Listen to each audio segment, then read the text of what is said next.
बिहार की शिक्षा व्यवस्था को वर्ल्ड क्लास बनाने के लिए बिहार की शिक्षा विभाग ने और बिहार के माननीय मुख्यमंत्री और पुरुष ही नहीं बल्कि महापुरुष मुख्यमंत्री नीतीश कुमार ने एक ऐसा निर्णय ले लिया है कि बिहार की शिक्षा व्यवस्था अब वर्ल्ड क्लास की हो जाएगी। और शिक्षा विभाग ने एक आदेश जारी कर दिया है कि अब स्कूल में पत्रकारों का घुसना मना है, स्कूल की स्थिति को दिखाना मना है। और सिर्फ मना ही नहीं किया गया है बल्कि स्कूल में अगर पत्रकार अगर घुस जाएगा तो उसके ऊपर एफआईआर कर दी जाएगी, उसको जेल भेज दिया जाएगा। और सिर्फ इतना ही नहीं बल्कि एक खबर और भी है और ये खबर भी काफ़ी महत्वपूर्ण है जिससे बिहार के अपराधियों में भगदड़ मच गई है। और मोतिहारी एसपी ने 220 अपराधियों की लिस्ट जारी कर दी है, इन पर इनाम घोषित कर दिया है, 10 दिन का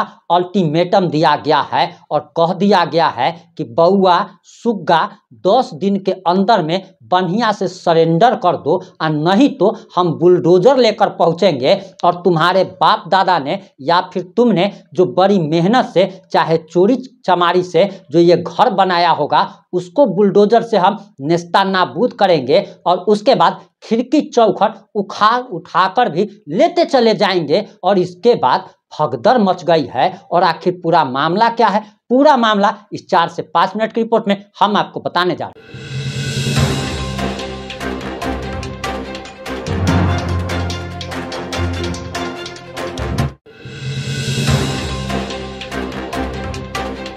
नमस्कार, मैं प्रिंस कुमार सिंह और आप देख रहे हैं पॉजिटिव इंडिया।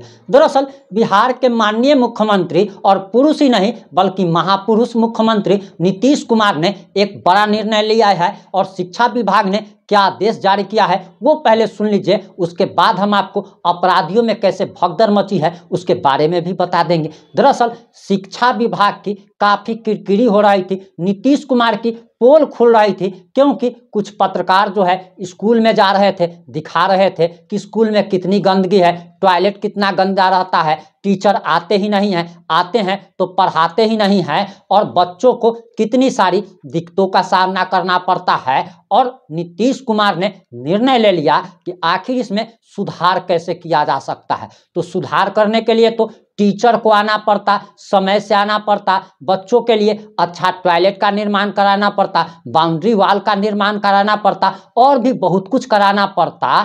तो जिसके लिए नीतीश कुमार ने सोचा कि आखिर इतना काम करने की ज़रूरत क्या है, हम इसके लिए सिर्फ और सिर्फ एक काम करते हैं कि पत्रकारों को ही स्कूल में घुसने पर बैन लगा देते हैं। न पत्रकार जाएगा स्कूल में, न टीवी पर दिखाएगा, न मोबाइल पर दिखाएगा और न लोगों को पता चल पाएगा कि आखिर स्कूल की ऐसी क्या स्थिति है। आज से कुछ दिनों पहले ही हमको एक व्यक्ति फ़ोन किया था, पटना से फ़ोन किया था और वह दरअसल बता रहा था, हमको एक वीडियो भी भेजा था और वो कह रहा था कि देखिए कि हमारे बगल में जो सरकारी स्कूल है आखिर उसकी क्या स्थिति है, कितनी गंदगी रहती है, टीचर जो है समय पर नहीं आते। हमने उससे सवाल किया कि अच्छा भैया एक चीज़ बताइए, कुछ स्कूल में कितने बच्चे पढ़ते होंगे? तो उसने कहा कि लगभग 100 बच्चे उस स्कूल में पढ़ते हैं।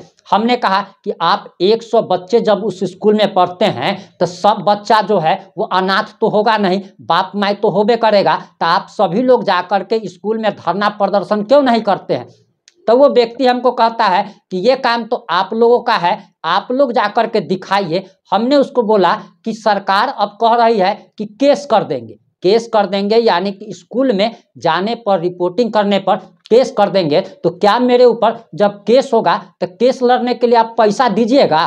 तो चुप हो गया, उसके बाद फ़ोन काट दिया। हमने यही कहा कि देखिए जिंदा व्यक्ति के लिए कोई लड़ता है, जिसकी मौत हो जाए उसके लिए कोई नहीं लड़ता है। अरे जब तुम्हारा बच्चा जब खराब हो रहा है तो तुम जब इसके लिए आवाज़ नहीं उठा सकते हो तो हमको आखिर क्या ज़रूरत है कि हम तुम्हारे लिए आवाज़ उठाकर एक आध दो केस लड़ ले। अपना पैतृक संपत्ति जो है, जो हो 2-4 बीघा है, उसको भी बंधक रख करके हम केस लड़ते रहे। अभी तक तो 3 केस लड़ रहे हैं, तो कहाँ तक केस लड़ते रहेंगे?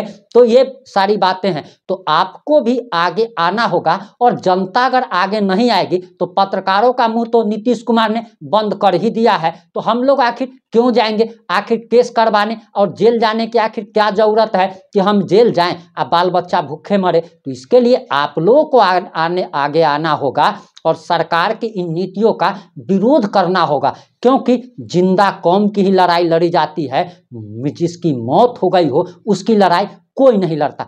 अब आगे जो खबर है वो मोतिहारी से है, और ऐसी खबर आनी चाहिए, हर एक जिला से आनी चाहिए। और ये खबर काफी महत्वपूर्ण इसीलिए है क्योंकि मोतिहारी के एसपी स्वर्ण प्रभात जिनका नाम है, उन्होंने 220 अपराधियों की लिस्ट जारी की है। किसी पर 50,000, किसी पर 20,000, तो किसी पर 1 लाख का इनाम घोषित किया है। और 220 अपराधियों की लिस्ट यानी कि उनका नाम पढ़कर हम आपको नहीं सुना सकते, लेकिन आपको बताते चले कि इसमें जो अपराधियों की लिस्ट है, इसमें पासवान जी भी हैं, राम जी भी हैं, राजपूत जी भी हैं, यादव जी भी हैं, यानी कि हर जात और हर धर्म का योगदान अपराध में है। और इतना ही नहीं बल्कि एसपी महोदय ने ये आदेश भी दिया है कि 10 दिन के अंदर में ये टोटल लोग सरेंडर कर दे, और नहीं तो इनके घरों पर बुलडोजर पहुंचेगा।